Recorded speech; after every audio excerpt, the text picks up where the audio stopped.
நிறைய இடத்துல ஒரு கம்பெனியோட நேம் இல்லாட்டி அவங்களுடைய லோகோ எடுத்து பார்த்தீங்கனாலே இந்த சிம்பிளை நீங்கள் நிறைய இடத்துல நோட்டீஸ் பண்ணியிருக்கலாம். இந்த சிம்பிள் எதுக்காகன்னு பார்த்தீங்கன்னா ஒரு கார்ப்பரேட்டோட ஒரு மெயின் ஐடென்டிட்டின்னு கூட சொல்லலாம். இந்த சிம்பிள் எதை ரெப்ரசன்ட் பண்ணுதுன்னு பார்த்தீங்கன்னா ட்ரேட்மார்க்.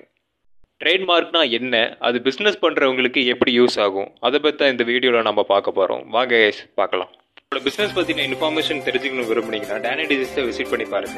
அண்ட் ரெகுலர் டீடைல்ஸ் உங்களுக்கு வரணும்னு விரும்புனீங்கன்னா சப்ஸ்கிரைப் பண்ணிக்கோங்க. Hello friends, I am Daniel. Welcome to ட்ரேட்மார்க்னா என்னன்னா ஒரு கம்பெனியோட நேமுக்கோ இல்லை லோகோக்கோ யார் ரெஜிஸ்ட்ரேஷன் வாங்குறாங்களோ அந்த நேம் வந்து அவங்களுக்கு தான் சொந்தமாகும். ஒரு நேமை ட்ரேட்மார்க்கில் ரெஜிஸ்டர் பண்ணியாச்சுன்னா அந்த நேமை யாராலையும் மிஸ்யூஸ் பண்ண முடியாது. இது எதுக்காகன்னு பார்த்தீங்கன்னா ஒரு கம்பெனியோட பெயர் புகழ் எல்லாமே அந்த கம்பெனியோட நேமும் லோகோவில் தான் இருக்குன்னு சொல்லுவாங்க. ப்ராப்பராக எந்த ஒரு பிஸ்னஸுமே ரெஜிஸ்டர் பண்ணாமல் டெவலப் பண்ணிங்கன்னா அந்த பிஸ்னஸ் வந்து வேஸ்ட்டுன்னு தான் சொல்லணும். எதுக்காகன்னு பார்த்தீங்கன்னா நீங்கள் டெவலப் பண்ண நேமை வேறு யாராவது ரெஜிஸ்டர் பண்ணிட்டாங்கன்னா நீங்கள் போட்டு உழைப்பு எல்லாமே ரெஜிஸ்டர் பண்ண யாருக்கோ அவங்களுக்கு தான் சொந்தமாகும். ஸோ பேசிக்காக நீங்கள் ஒரு பிஸ்னஸ் பண்ண போகிறீங்கன்னா அது ஒரு ப்ராப்பராக ரெஜிஸ்டர் பண்ணிவிட்டு பண்ணுறது பெட்டராக இருக்கும். இந்த ட்ரேட்மார்க்கை யாரெல்லாம் வாங்கலான்னு பார்த்தீங்கன்னா எல்லாருமே வாங்கலாம். ஈவன் ஒரு இண்டிவிஜுவல்லேருந்து ஒரு பிஸ்னஸ் ஆர்கனைசேஷன் வரைக்கும் வாங்கலாம். இந்த ட்ரேட்மார்க் எப்படி உருவாச்சுன்னு பார்த்தீங்கன்னா 1266 ஹென்ரின்னு ஒரு இங்கிலாந்து கிங் இருந்தார். அவர் காலத்தில் நிறைய பேக்கரிஸ் இருந்துச்சு. அந்த பேக்கரிஸ்லேருந்து வர பிரெட்டு வந்து அந்த குவாலிட்டியை ஐடென்டிஃபை பண்ணுறதுக்காக ஒவ்வொரு பேக்கரிக்குமே ஒரு நேம் வச்சார். அப்போ தொடங்கப்பட்டது தான் அந்த ட்ரேட்மார்க்கோட நேம்.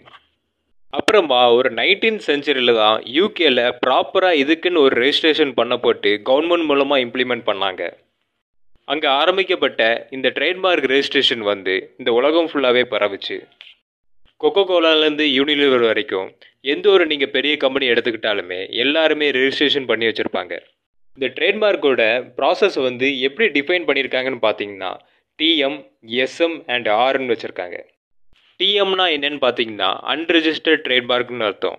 அதே இது நீங்கள் எஸ்எம்னு எடுத்துக்கிட்டிங்கன்னா அன்ரெஜிஸ்டர்டு சர்வீஸ் மார்க்குன்னு அர்த்தம். இந்த ரெண்டுமே எதுக்காகன்னு பார்த்தீங்கன்னா மேனுஃபேக்சரிங் அண்ட் பிஸ்னஸ் அண்டு அடுத்ததாக உள்ள வந்து ஒரு சர்வீஸ் செக்டாருக்காக. இந்த டிஎம் அண்ட் எஸ்எம் எதுக்காகன்னு பார்த்தீங்கன்னா ஒரு கம்பெனியோட நேமை நம்ம ரெஜிஸ்டர் பண்ணியிருக்கோம்னா அதுக்கு அப்ரூவல் கிடைக்கிற வரைக்கும் இந்த ரெண்டுமே நம்ம யூஸ் பண்ணிக்கலாம். மேபி இந்த அப்ரூவல் வந்து 6 மந்த்லேருந்து 1 year வரைக்கும் எடுக்கலாம். அப்ரூவல் உங்களுக்கு கிடச்சதுன்னா ரெஜிஸ்டர்டு அந்த ஆர் சிம்பிளை நீங்கள் அதுக்கப்புறம் வச்சு தான் யூஸ் பண்ண முடியும். இங்கே ரெஜிஸ்டர் பண்ண ட்ரேட்மார்க் நேமுக்கு ஒரு 10 years வரைக்கும் வேலிடிட்டி உண்டு. அப்புறமா மறுபடியும் ரெஜிஸ்டர் பண்ணணும். ட்ரேட்மார்க்கை நீங்கள் ரெஜிஸ்டர் பண்ணுறதுக்கு டேரெக்டாக நீங்கள் ஒரு ஆடிட்டரை கன்சல்ட் பண்ணுறதுக்கு பெட்டராக இருக்கும். இன்ஃபர்மேஷன் பிடிச்சிருந்தா கீழே இருக்க லைக் பட்டனை கிளிக் பண்ணிருங்க. அது எனக்கு ரொம்ப வீடியோஸ் கிரியேட் பண்ண என்கரேஜ் பண்ணும். தேங்க்யூ.